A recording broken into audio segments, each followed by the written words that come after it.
Welcome to रफ्तार classes गया। आज आप लोग का स्वागत है रफ्तार क्लासेस गया में। आज क्लास 10th और 12th दोनों के लिए हिंदी के लिए इंपॉर्टेंट टॉपिक बताया जा रहा है। इससे आपको एकदम एग्जामिनर बिना चेक किए हुए बिना समझे आराम से आपको नंबर दे सकता है। फ्री में मुफ्त में नंबर लूट लो भाई लूट लो। सुनिए, क्लास 10th में 5 नंबर पक्का एकदम फिक्स है क्या आना है, और क्लास 12th में 15 मार्क्स के एकदम 15 मार्क्स के जो बता रहे हैं, जो ध्यान से सुनिए। जो क्वेश्चन नंबर जो रहता है सारांश सब लिखने के लिए, उसको में से 6 को देगा, 3 को बनाना, तीनों ऐसी बना देना है। बस कितना नंबर? 15 नंबर, 5-5 नंबर के। और नीचे जो दिख रहा है प्रश्न संख्या 2 में मिलेगा व्याख्या करेला, जैसे ना प्रसंग 2-4 लाइन पोयम में से या काव्यखंड गद्यखंड में से उठा के दिख देगा और बोलेगा इसको प्रसंग की व्याख्या करे, तो इससे लिखिएगा तो आपको 4 नंबर, 4 नंबर 2 को रहता है 8 नंबर हो जाएगा इससे, और इससे 15 नंबर। तो टोटल कितना मार्क्स? टोटल 12 के लिए बताइए कितना? 15 कितना? 23 मार्क्स बिना पढ़े आप लोग ला सकते हैं। अगर कोई बच्चा को भी बता देंगे ना इतना लिख आप 12th में बता रहे हैं जी, 12th में आराम से 23 में कम से कम 15 से 20 नंबर ला सकता है।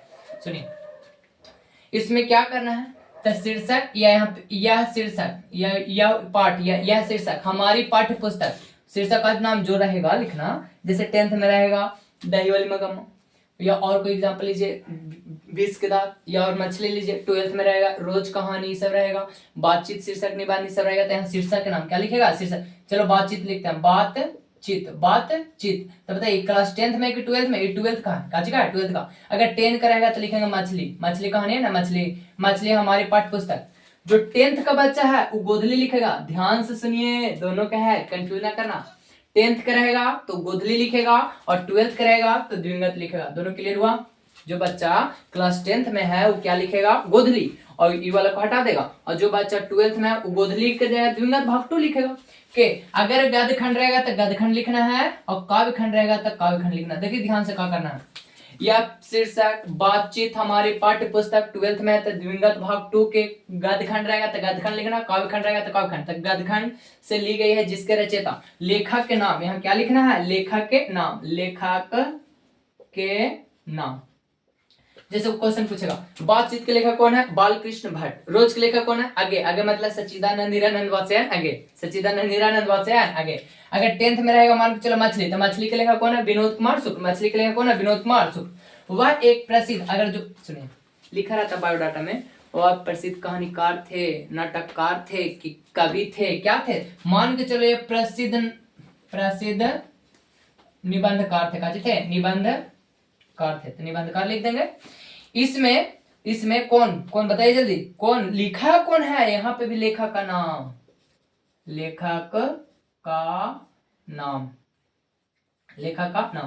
इसमें बालकृष्ण भट्ट बताना चाहते हैं कि, या इस पाठ में या इस कविता में बालकृष्ण भट्ट बताना चाहते हैं कि यहाँ से आपको ये वाला जो यहाँ से लाइन दिख रहा है यहाँ से यहाँ तक, उसको खुद से जो कहानी पढ़े होंगे उसी में से चुन चुन के लिखिए। इसमें जो कहानी पढ़े होंगे क्लास 10th में मगामा के बारे में, तो लिखना मगामा एक विधवा महिला थी जो आत्मनिर्भर थी, दही बेचकर अपना दिन का गुजारा करती थी। उसको बहुत लड़ाकिन थी। कौन थी? नजम्मा। बहुत लड़ाकिन थी नजम्मा। और नजम्मा जो थी उसका एक बेटा था, और मगामा के पोता था। जो मगामा था बाजार से मिठाई किसके लिए ले जाती थी? पोते के लिए। किसके लिए? पोते के लिए। वही वाला कहानी बना के लिख देना। इसमें ये भी लिख देना रंगप्पा उसी का गांव का एक चोर जुआरी लामफादा लड़का था। ये सब यहाँ हो जाएगा। अगर 12th का बात रहेगा बातचीत में, तो बातचीत में क्या पढ़े होंगे आप लोग? अगर कोई व्यक्ति जब तक बोलता नहीं तो उसके मन के जो भाव को पीड़ा उत्पन्न होता है। और इसमें बताएगा वाक शक्ति के बारे में, जो सभी ज्ञान इंद्रियों के वहाते हम लोग को क्या दिया? वाक शक्ति। अगर हम लोग में वाक शक्ति न होता तो सृष्टि का गुम प्रतीत होती। गुम इस सारा कहानी में जो पॉइंट मेन टॉपिक है उसको यहाँ उतार दीजिए। तो लिखेंगे यहाँ कौन कौन टॉपिक? Main topic. क्लियर हुआ? Main topic. और जैसे अंत कीजिएगा अतः कौन पाठ रहेगा? बातचीत रहेगा बातचीत, मछली रहेगा तो मछली सॉरी। अतः यह किसके द्वारा रचित है बाबू? किसके द्वारा? कौन लिखा? तो बालकृष्ण भट्ट। यहाँ पर भी काची लिखेगा? लेखक के नाम। यहाँ पे भी क्या लिखेगा बाबू? लेखक के नाम। फिर से सुनो, यह शीर्षक बातचीत हमारी पाठ्य पुस्तक 12th का है तो लिखेंगे द्विंगत भाग 2 के गद्यखंड है तो गद्यखंड लेंगे। गद्यखंड से लिया गया है जिसके रचयिता कौन थे? लेखक का नाम बालकृष्ण भट्ट। वह एक प्रसिद्ध निबंधकार थे। इसमें भी लिखना है, इस पाठ में या इसमें बालकृष्ण भट्ट ने यह बताना चाहते हैं कि ईश्वर के भांति दी हुई सबसे महत्वपूर्ण वरदान में से एक वरदान है कौन? वाक शक्ति। अगर हम लोगों में वाक शक्ति ना होता तो सृष्टि गूंगा प्रतीत होता, हम अपना दुख किसी को ना बता सकते, दूसरे के बारे में हम लोग ना समझ पाते। और इसमें भी ये बताया गया फ्राइडे एक रॉबिन क्रूसो। रॉबिन क्रूसो एक व्यक्ति था, इसको तो मैं इंपॉर्टेंट कर लीजिए। रॉबिन क्रूसो एक ऐसा आदमी था जो जंगली जानवर के बीच रहता था। काची के बीच? जंगली जानवर के बीच। और जंगली जानवर के बीच पलने वाला व्यक्ति कौन था? रॉबिन क्रूसो, जो लगभग 16 साल तक, सुनिए ध्यान से, जन्म से लगभग 16 वर्ष तक किसके बीच रहा था? जंगली जानवरों के बीच। और सबसे पहले फ्राइडे के मुख से बात सुना था। सबसे पहले किसके मुख से? फ्राइडे के मुख से। ऐसी 3-4 को बताया है, उसको मैं पॉइंट जो थीम था उसको लिख देना। खत्म कैसे करेंगे? तो अंततः यह लेखक और बालकृष्ण भट्ट द्वारा रचित एक शानदार निबंध रहेगा, निबंध, कहानी रहेगा, कहानी, नाटक रहेगा, नाटक, ललित निबंध रहेगा, ललित निबंध, और डायरी रहेगा तो डायरी। जो लिखना है या तो यह एक शानदार, यहाँ मान के चलो लिखा है ललित निबंध, यहाँ पे अपने से लिखना है। जो रहेगा कहानी रहेगा तो कहानी लिखना बाबू, और कविता रहेगा तो कविता लिखना।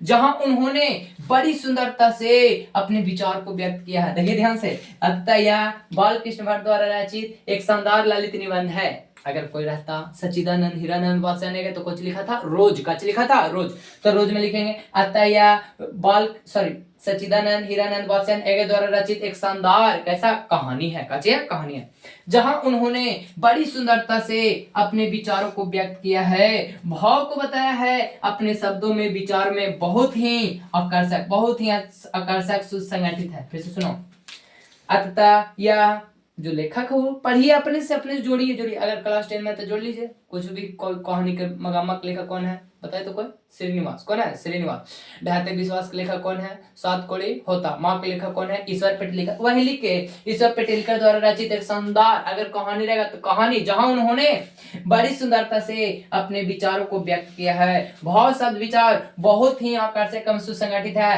तथा लेखक रहेगा तो लेखक, कवि रहेगा तो कवि, निबंधकार रहेगा तो निबंधकार, या नाटककार रहेगा तो नाटककार। यहाँ अपना संदेश सफलतापूर्वक पाठकों तक पहुंचाना चाहते हैं, यह सक्षम है। क्लियर हुआ? अगर याद हो गया तो कितना? 15 नंबर फिक्स। 10th वाला बोलो वाले भाई कितना? 5 या 10 नंबर कंप्लीट। क्लियर हुआ? ये जो 2 लाइन देखने में लग रहा है, यह है कितना नंबर के? 4, 8 नंबर के। 2 लाइन तो देखने में, लेकिन है कितना? 4, 8 नंबर के। सुनिए क्या करना है, लिखना है। अगर कोई लाइन दे देगा उठा के, जैसे ना देता है, जिसे थपकी दे के जिसे सुलाया, जिसके लिए लोरिया गया, एक कौन पंक्ति का बताओ तो बाबू? सुभद्रा कुमारी चौहान द्वारा रचित कौन? पुत्र वियोग। कौन? पुत्र वियोग। तो लिखेंगे प्रस्तुत पंक्तियां हमारे पाठ्य पुस्तक 10th वाला में गोदली, 10th वाला में गोदली, और 12th वाला में द्विंगत। याद कीजिए, 10th रहेगा तो क्या लिखेंगे बाबू? गोदली, और 12th रहेगा तो क्या लिखेंगे बाबू? द्विंगत। काव्य खंड रहेगा तो काव्य खंड, गद्य खंड रहेगा तो गद्य खंड। फिर से सुनो, प्रस्तुत पंक्तियां हमारे पाठ्य पुस्तक गोदली रहेगा, 10th में रहेगा गोदली, और 12th में द्विंगत। भाग 2 के काव्य खंड या गद्य खंड। शीर्षक कविता, कौन सा शीर्षक कविता है बाबू? कौन सा शीर्षक कविता है बाबू? कौन सा शीर्षक से लिया गया है? मान के चलो निबंध रहेगा, या कोई काव्य रहेगा, या मान के चलो बातचीत है, बातचीत से लिया गया। इस पंक्ति में या इसमें बताना चाहते हैं रचनाकार कौन है? इस पाठ के रचनाकार कौन है? बोलिए जल्दी। बातचीत के लेखक है बालकृष्ण भट्ट। कौन थे? बालकृष्ण भट्ट है। लेखक के कवि, फिर लिखना इस पंक्ति के माध्यम से कवि या कहानीकार या कवि कुछ लिखे, कवि या कहना चाहते हैं। बाकी जो पॉइंट में आपको याद रहेगा उसको लिख दीजिएगा। आज के लिए इतना ही, इसको पूरा कंप्लीट कर लीजिएगा। Thank you. अगले वीडियो में मिलते हैं।